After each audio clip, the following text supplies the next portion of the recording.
السلام علیکم ورحمۃ اللہ وبرکاتہ۔ میں ہوں قاضی عثمان مغیث، اس امید کے ساتھ کہ آپ سب بخیر و عافیت ہوں گے۔ آغاز کرتے ہیں ہم اپنی آن لائن کلاسز کا۔ ہمارا پہلا لیکچر ہے رحمت للعالمین۔ رحمت للعالمین پڑھنے کے لیے ہم Punjab book text book board کی کو فالو کرتے ہوئے پیج نمبر 49، 50 اور 51 آج کور کریں گے انشاءاللہ۔ تو آغاز کرتے ہیں اپنے لیکچر کا۔ رحمت للعالمین، رسول کریم صلی اللہ علیہ وسلم کی رحمت تمام جہانوں کے لیے ہے۔ آپ صلی اللہ علیہ وسلم تمام بنی نوع انسان، چرند پرند، نباتات، حیوانات اور جمادات کے لیے رحمت بن کر آئے۔ غرض کے کائنات کا ذرہ ذرہ آپ صلی اللہ علیہ وسلم کی رحمت کی بارش سے مستفیض ہو رہا ہے۔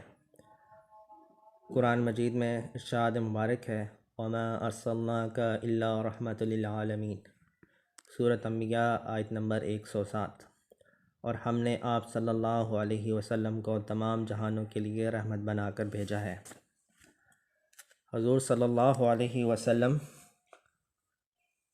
وہ مقدس ہستی ہیں جنہیں سب سے پیار تھا، جو ہر ایک کے لیے ہمدرد اور غم گسار تھے۔ آپ کی محبت عام تھی۔ قرآن مجید میں آپ صلی اللہ علیہ وسلم کے متعلق ارشاد ہے، بے شک تمہاری طرف عظیم انسان آ چکا ہے جو تم ہی میں سے ہے، تمہاری تکلیف اس پر شاک گزرتی ہے، تمام لوگوں کے لیے نفع رسانی کا کمال درجہ طالب و شائق ہے، وہ مومنوں سے بہت پیار کرنے والا اور ان پر ہمیشہ رحم کرنے والا ہے۔ سورۃ توبہ آیت نمبر 128۔ آپ صلی اللہ علیہ وسلم خود فرماتے ہیں، اللہ تعالیٰ نے مجھے تمام جہانوں کے لیے ہدایت اور رحمت بنا کر بھیجا ہے۔ رحمت کا لغوی معنی، رحمت کا مادہ رحم سے نکلا ہے، جس کے معنی ہے پیار کرنا، محبت کرنا، ہمدردی کرنا، شفقت سے پیش آنا ہے۔ امت پر رحمت، رسول کریم صلی اللہ علیہ وسلم اپنی امت کے لیے سراپائے رحمت اور شفقت ہیں۔ اللہ تعالیٰ نے آپ صلی اللہ علیہ وسلم کے بارے میں سورۃ توبہ کے آخر میں فرمایا ہے، لَقَدْ جَاءَكُمْ رَسُولٌ مِّنْ أَنفُسِكُمْ عَزِيزٌ عَلَيْهِ مَا عَنِتُّمْ حَرِيصٌ عَلَيْكُمْ وَبِالْمُؤْمِنِينَ رَءُوفٌ رَحِيمٌ، سورۃ توبہ آیت نمبر 128۔ بے شک تم لوگوں کے پاس ایک رسول آیا ہے جو خود تم میں سے ہی ہے، تمہارا نقصان اس پر گراں گزرتا ہے، وہ تمہاری فلاح چاہتا ہے، ایمان والوں کے لیے وہ شفیق اور مہربان ہے۔ رسول رحمت صلی اللہ علیہ وسلم مقروض اصحاب کا قرض اپنے پاس سے ادا فرماتے تھے۔ جب نماز کی حالت میں کسی بچے کی رونے کی آواز پاتے تو نماز مختصر فرما دیتے تاکہ ماں بچے کو جلد سنبھال سکے۔ مسواک کے بارے میں فرمایا، اگر امت پر دشوار نہ ہوتی تو میں ہر نماز کے لیے مسواک کرنے کا حکم دیتا۔ ان روایات کو صحیح بخاری نے نقل کیا ہے۔ ایک بار آپ صلی اللہ علیہ وسلم نے ایک شخص کو ایک مسجد کی امامت کا فرض سونپا تو اس نے نماز میں قرات لمبی کی۔ ایک نمازی نے اس کی بابت اس کے بارے میں آپ صلی اللہ علیہ وسلم سے بات کی تو آپ صلی اللہ علیہ وسلم نے غصے کا اظہار کرتے ہوئے فرمایا کہ امام کو چاہیے کہ وہ نماز کے دوران بوڑھے لوگوں کا بھی خیال رکھے اور قرات ہلکی کرے۔ کفار پر رحمت، رسول کریم صلی اللہ علیہ وسلم کے وجود کی برکت سے کفار مکہ باوجود اپنی سرکشیوں کے دنیا میں پچھلی امتوں کی طرح عذاب الہی سے محفوظ رہے۔ فرمان الہی ہے، وَمَا كَانَ اللَّهُ لِيُعَذِّبَهُمْ وَأَنْتُمْ فِيهِمْ، سورۃ الانفال آیت نمبر 33۔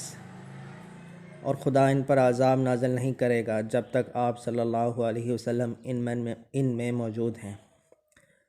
دنیاوی معاملات میں اور اخلاقی معاملات میں بھی ان کے ساتھ انصاف کا برتاؤ کرتے، یہاں تک کہ عین جنگ کی حالت میں آپ صلی اللہ علیہ وسلم کو اسی صورت میں حکم دیا گیا ہے، وَإِن مِّنْ أَحَدٍ مِّنَ الْمُشْرِكِينَ اسْتَجَارَكَ فَأَجِرْهُ، اور اگر مشرکوں میں سے کوئی تجھ سے پناہ مانگے تو اس کو پناہ دے۔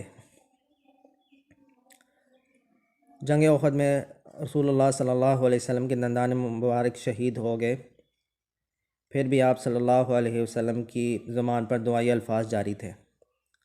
جنگ حنین میں مقصور کفار کی یعنی جو قیدی تھے کفار کی ہلاکت کے خوف سے آپ صلی اللہ علیہ وسلم نے ان سے محاصرہ اٹھا لیا۔ طائف کے اوباش لڑکوں نے آپ صلی اللہ علیہ وسلم کو سنگ باری کر کے یعنی پتھر برسا کر لہولہان کر دیا، تو حضرت جبرائیل علیہ السلام نے اس بستی کو تہ و بالا کرنے کی اجازت مانگی۔ تہ و بالا یعنی کہ برباد کرنے کی اجازت مانگی، تو آپ صلی اللہ علیہ وسلم نے فقط یہ الفاظ فرمائے، نہیں، اگر یہ ایمان نہیں لاتے تو کیا ہوا، ان کی آئندہ نسلیں ضرور ایمان لائیں گی۔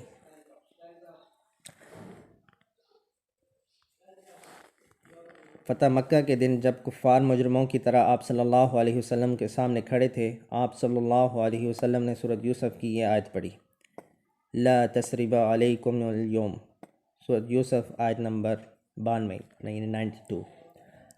ترجمہ، آج تم پر کوئی گرفت نہیں۔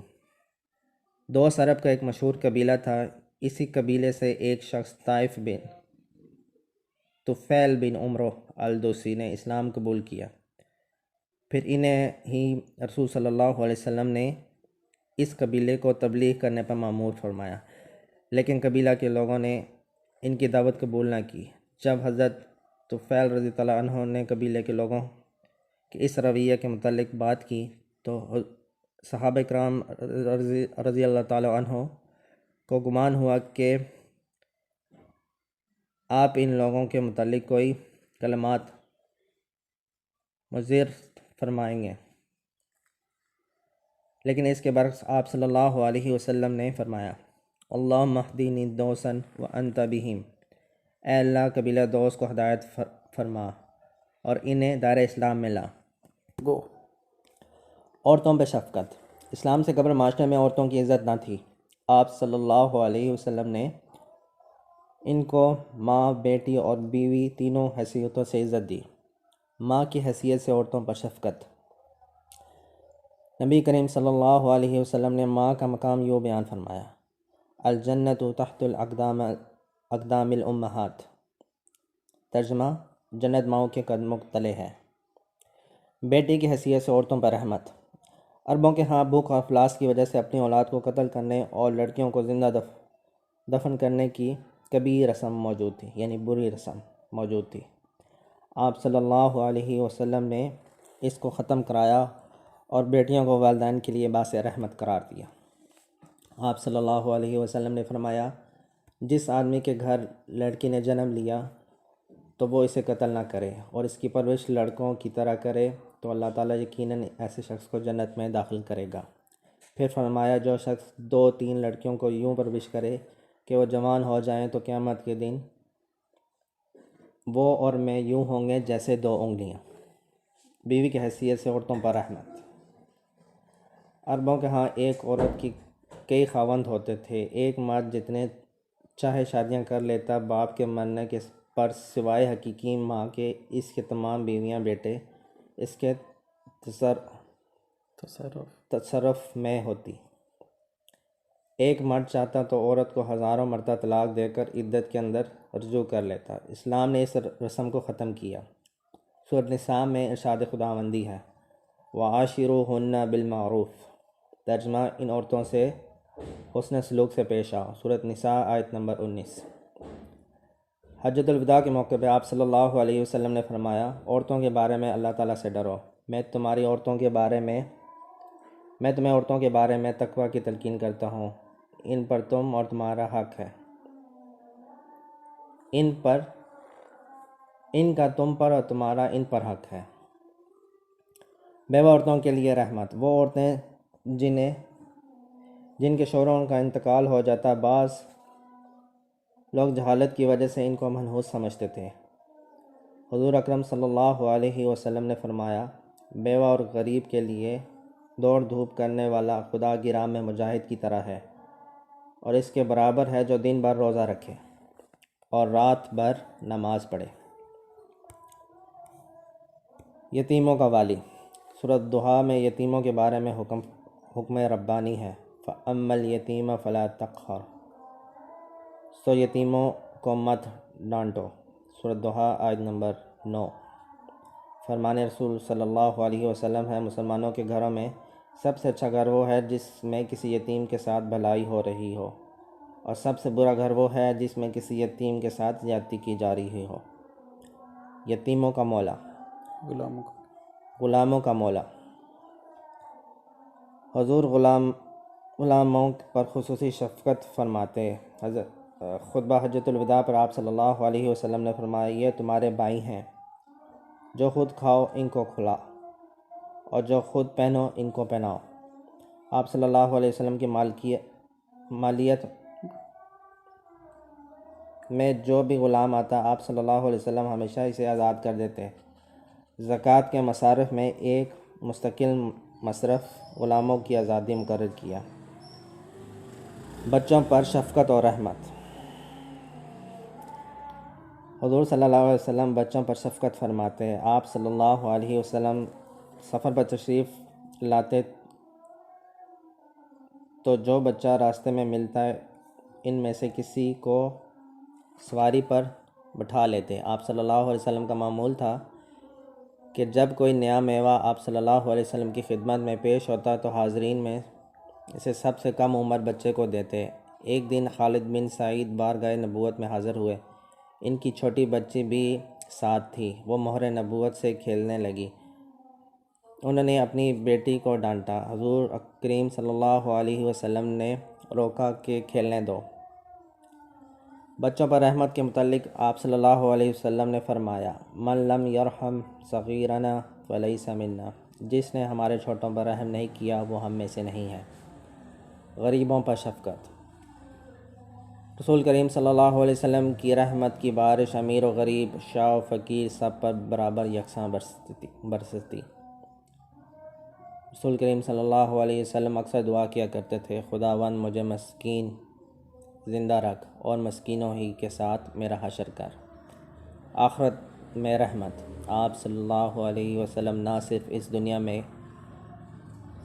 کائنات کے لیے رحمت ہیں بلکہ آخرت میں بھی رحمت ثابت ہوں گے، جب لوگ حضرت آدم علیہ السلام سے لے کر حضرت عیسیٰ علیہ السلام تک تمام انبیاء اکرام سے آخرت کی سختیوں میں کمی کی بابت دعا کی درخواست کریں گے اور سب عذر پیش کریں گے۔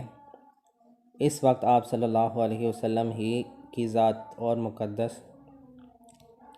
مقدس اللہ تعالیٰ سے ایسی شفاعت کرے گی جو قبول کی جائے گی اور لوگوں کی سختیاں کم ہوں گی۔ حیوانات اور پرندوں پر رحم۔ حرم میں حیوانات پر ظلم کے جو طریقے چلے آتے تھے آپ صلی اللہ علیہ وسلم نے موقوف کرا دیے، یعنی روک دیے، ختم کروا دیے۔ زندہ جانوروں کا گوشت کا ٹکڑا کاٹ کر پکایا جاتا تھا۔ آپ صلی اللہ علیہ وسلم نے منع فرمایا، جانوروں کو باہم لڑوانا بھی ناجائز قرار دیا، جانوروں کی دم اور عیال کاٹنے سے منع فرمایا، اور فرمایا دم ان کی مورچھال ہے اور عیال ان کا حلاف۔ ایک دفعہ ایک گدھے پر راستے میں نظر پڑی جس کا چہرہ داغا گیا تھا۔ آپ صلی اللہ علیہ وسلم نے فرمایا، جس نے اس کا چہرہ داغا ہے اس پر خدا کی لعنت ہے۔ ایک عورت کے لیے آپ صلی اللہ علیہ وسلم نے فرمایا، اس پر صرف اس لیے عذاب ہو رہا ہے کہ اس نے ایک بلی کو باندھ دیا تھا اور اس کو کھانا پینا نہ دیا تھا، اور آخر وہ بھوکی پیاسی باندھی ہوئی مار گئی۔ عزیز طلبہ، امید ہے کہ آپ کو آج کا لیکچر سمجھ آ گیا ہوگا۔ تو بڑھتے ہیں اپنی ایکسرسائز کی جانب۔ یہی آپ کا ویکلی ہوم ورک بھی ہوگا، نوٹ کر لیں۔ بک کے پیج نمبر 56 میں ایکسرسائز موجود ہے۔ ایکسرسائز کا سوال نمبر 1، کوسچن نمبر 1 جو لانگ کوسچن ہے وہ آپ کا ہوم ورک ہے۔ حضور اکرم صلی اللہ علیہ وسلم کی شفقت اور رحمت۔ اس کے 4 سب ہیڈنگ ہیں، تو جو میں نے آپ کو بھی نوٹس جن کی میں نے ریڈنگ کی ہے، جو آپ کو ایکسپلین کیے ہیں، یہاں سے ہی آپ نے اسی ویڈیو سے دیکھ کر یہ سوال ایک دفعہ لکھنا ہے، ٹھیک ہے؟ تو یہ ہیڈنگ سب سے پہلے آپ نے حضور اکرم صلی اللہ علیہ وسلم کی شفقت اور رحمت عورتوں پر، لکھنا ہے، پھر بچوں پر، پھر امت پر، پھر یتیموں پر۔ یہ چاروں ہیڈنگ جو میں نے آپ کو لیکچر دیا ہے، لیکچر سمجھایا ہے، جو ٹاپک سمجھایا ہے، اسی میں سے آپ نے دیکھ کے لکھنا ہے۔ اس ویڈیو کو بے شک آپ بار بار ریپیٹ کر کے دیکھیں، سمجھیں۔ امید ہے آج کا لیکچر آپ کو پسند آیا ہوگا۔ انشاءاللہ کل ایک نئے